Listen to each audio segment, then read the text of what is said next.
Wala nang mahihiling pa ang kapamilya actress TV host na si Kim Chiu sa kanyang personal na buhay at showbiz career. Ayon sa dalaga, kung meron man daw siyang wish ngayon, yan ang pagpatuloy na pagsuporta at pagmamahal ng kanyang mga fans and supporters. Ako, hiling ko sana tuloy-tuloy lang din yung suporta nila sa akin. Sa lahat ng shows and very thankful din sa ABS-CBN ang pahayag ni Kim sa panayam sa kanya ni MJ Felipe. Sa tanong kung naniniwala ba siya sa kasabihan sa entertainment industry na kapag bongga ang takbo ng karir ng isang artista, ay hindi naman ito ganun kwaserte sa love life.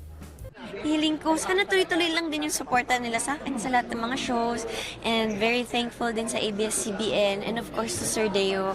Ito yung last project na pinagkatiwala niya sa akin. Kaya sobra din akong nagpapasalamat talaga. Naman sana, hindi kung nandyan, kung wala, di wala.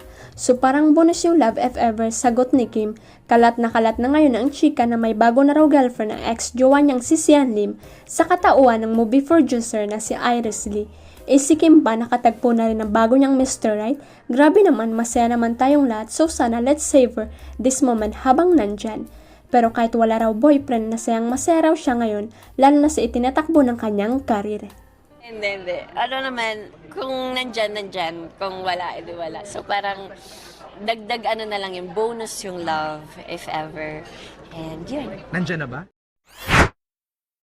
Nag-init ang dugo ng comedian actress na si Kim Molina matapos makatanggap ng pambabash at pambabastos sa isang netizen, lalo na sa kanyang jowa na si Gerald Napoles. Sa isang Facebook post, ibinendera mismo ni Kim ang screenshot ng pagtalak niya sa bastos na basher.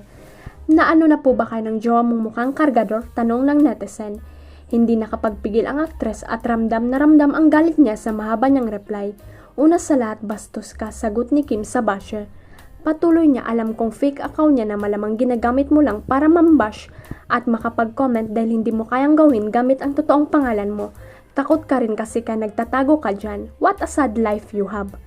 Inamin din ng komedyan na totoong naging kargador noon ang jowang aktor bago maging isang artista. Yes, isa yun sa mga trabahong pinasok niya nung hindi pa siya nag-aartista, bago pa magteatro pagbubunyag ni Kim.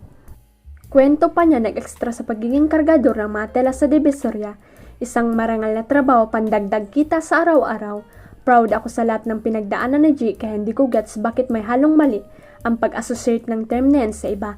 Nothing's even wrong with it, so ani pa niya. Sa caption naman ng FB post, sinabi ng actress na maliban sa pambabash, nais niyang linawin na hindi dapat ikinakaya ang mga trabaho na tulad ng pagiging kargador. Ano ba problema niyo sa pagiging kargador? Sa totoo lang, people who hands-on labor work are people who should acknowledge sa hirap ng ginagawa nila araw-araw, hindi ito dapat ikaya. Wika niya. Huwag kalimutang i-click ang subscribe button at i-ring ang notification bell para sa latest at legit chika updates.